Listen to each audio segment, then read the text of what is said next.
Shalom Chavrim, I'm Stephen Ben-Nun. You're watching Israeli News Live, and we definitely are dealing with some very serious issues there over in Syria.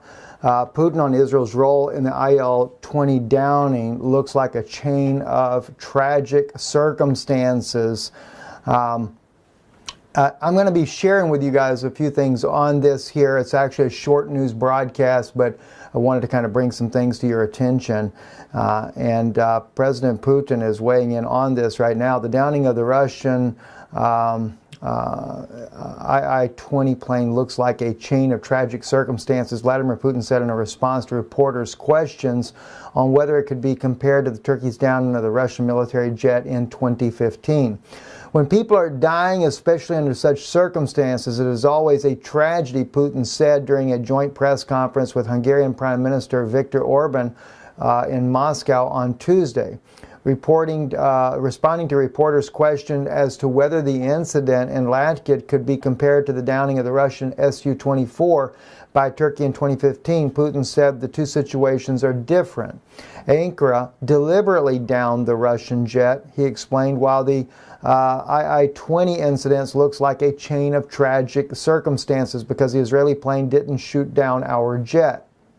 He does go on to say that it was the Syrian surface-to-air missile, the S-200, but when we begin to look at what the Russian MOD is saying about this situation, it says in an immediate vicinity of the Il-20 aircraft,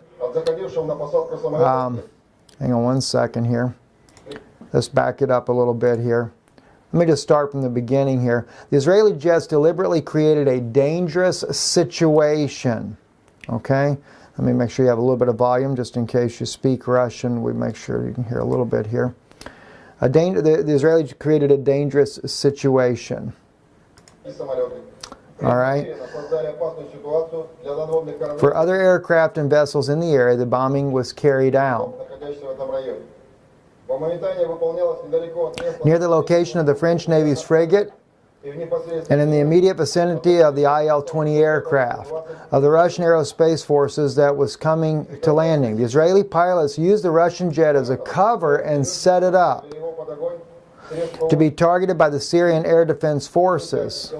As a consequence, the Il-20, whose radar cross-section is much larger than that of the F-16, was downed by an S-200 system missile. The Israeli Aviation Control and F-16 pilots could have not seen the Russian jet since it was coming to landing from an altitude of 5 kilometers.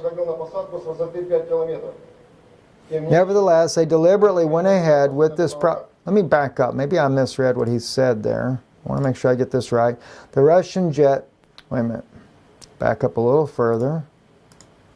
The Israeli Aviation Control and F-16 pilots could not have not seen. Okay, in other words, they should have seen. There's no doubt that they would have seen it. The Russian jet, since it was coming to landing from the altitude of 5 kilometers. Nevertheless, they deliberately went ahead with the provocation. Israel did not warn the command of the Russian group of forces in Syria about the planned operation. The warnings came less than 1 minute before the strike, which did not leave time to move the Russian plane to a safe area.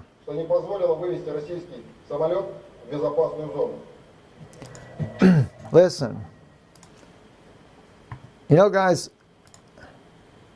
with them giving only 1 minute warning, because he does show that they give a warning but not sufficient warning, that seems to be pretty obvious that the Israeli military deliberately used this plane as a cover to be able to make the attack the way they did. And of course the S-200 system ended up downing the Russian plane instead. It's very tragic indeed. My wife says stop saying tragic indeed. It's very tragic for the families of those that were lost in this attack. And it's very poor on Israel's part when Russia has been working very diligently with them over this operation in Syria, even allowing and not targeting Israeli planes when they are targeting Iranian assets in the region there. And yet Iran is also an ally of Russia, but Russia is taking precedence over the Israeli relationship that they have, and really cooperating with the Israeli military and trying to avoid any casualties of the Israeli military. But then we see in the case here that the Israeli military knowingly goes ahead with an attack, does not give the Russians ample enough time to warn that they're going to do this for them to move their own planes out of the way. That seems to lean towards the idea that they were afraid that Russia would warn the Syrians of their approach and their attack, which of course, being at the Latakia region there, was very close to the Russian aerospace, the Russian Air Force there to start with. It really makes you begin to stop and examine what's really going on. Russia, of course, has been helping the Syrian president to take out a lot of the terrorist factions in there, but at the same time, those terrorist factions are being backed by the United States, Great Britain, Germany, France, and even Israel lately, that came out, and that became public as well, that the Israelis were not only giving cash but also weapons to Al-Qaeda, al-Nusra militants just across its own border, which substantiated the evidence that's been found by the Syrian military of weapons in massive numbers with Israeli writings on there. And you know, we on Israeli News Live had not reported those things for a long period of time because we realized we have no way to verify if that was actually true. And only to find out that the Israeli IDF admitted it. Of course, when the Jerusalem Post reported it, the Israeli government made them to remove the article, citing national security reasons. Yeah, I guess that would impede on national security if we're aiding and abetting terrorists in the region there, but not so much for national security. I think that's more of an internal security issue. That's a situation where Israelis may want to protest over what our government is actually doing, supporting terrorists in the region, the very same terrorists that no doubt will turn on our own people in the near future. So it is a problem, but it's also a pattern that I'm following on other stories that you're not aware of, interviews that we have actually been conducting in real time, not just internet there, and we are seeing a connection. Now this is not per se regarding the Russian people, but I have slowly but surely watched President Putin's actions, and his actions don't even seem to reflect his own people in some areas, although he does have a very mass backing by the Russian people. But more and more things are being done in Syria and other parts of the world that are causing even the Russian people to question what's really going on. And this whole Syrian debacle has really kind of made me wonder what's actually going on in this region. So we've been doing some investigation in the background, and it does involve some very sinister figures. We'll be speaking on these things on Patreon in the very near future, but we're talking about mafia rings, we're talking about inside of certain religious factions, inside of Russia, United States, even involving leaders of Israel, leaders of the current administration. Very, very troubling issues. And we want people to be aware of what's going on. Amichai Stein is also posted up here, breaking overnight. Pentagon, Syrian anti-aircraft artillery accidentally shot down a Russian military plane with 14 on board, disappears during the Israeli strikes at Latakia. But like I said, we already know this has already come out there. And Amichai Stein is a very good guy to follow on Twitter if you haven't already done that, if you're on Twitter.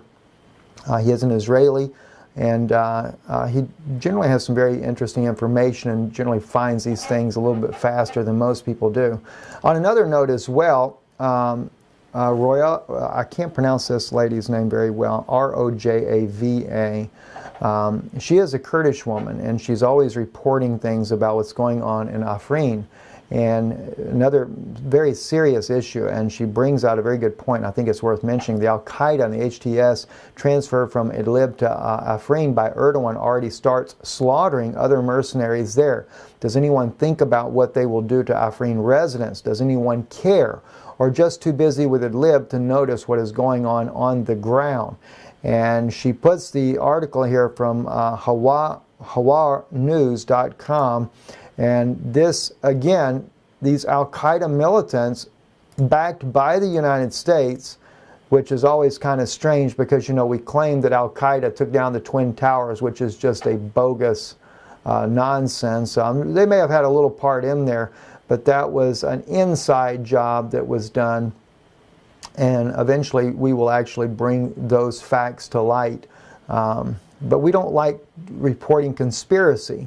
And right now, the reason why we've never really brought it up before, because what mainstream media has always told you is conspiracy.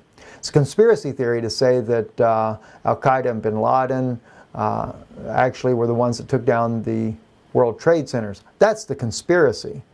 The truth of the matter, well, let's just say it's out there. And eventually we will cover that as well, but from a very factual point of view, not just conspiracy. Anyway, pray for us. We are very busy in the background working on very sinister plots happening that is on a global scale. And you may be surprised to find out that it's not, let me put it this way here. We don't want to call this Russian collusion because it's not a Russian political faction. There is a far more sinister mafia connection, if you would. Money laundering, drugs, in a very peculiar place. And we're going to be sharing those things in the coming weeks here. It actually goes along with the information that I share when I worked with the CIA from 1983 to 1990. And I think you're going to find that very interesting. I'm Stephen Ben-Nun. You're watching Israeli News Live. Don't forget, support the broadcast, IsraeliNewsLive.org. Join us over on Patreon, patreon.com/Israeli News Live.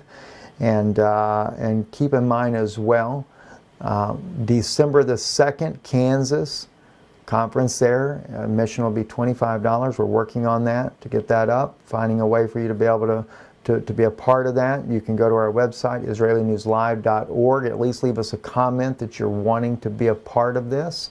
How many will be coming in your group? If it is a group, we will offer a discount for groups there, but otherwise it'll be $25 for adults, and we'll have probably a minimum number or something like that for a group that we'll give a discount to. Basically anyone over 2 in a group or more, we'll do a discount for that. The only reason we're even, like I said, charging for this one here is because when people register, we are securing a certain number of people in a conference, and we're ending up every time, except in the case of here in Tennessee, where we had a very kind Brother Mark and his wife at their synagogue there, opened up the doors there, which, you know, it was not any extra charge. But in the other cases, we have to end up double because a third of the people don't come. And I can't book it and think that, well, a third's not going to come. Next thing you know, that particular conference, you know, maybe only lose 5%. So it's just costing us a lot more money as a result. And that can be anywhere from $500 to $1,000 more in expense that we're trying to avoid. God bless you. Thank you for watching. And we'll see you later today on Danun Institute. We are in the feast season right now, and I am going to share with you some amazing things there. Blessings to you all. Shalom.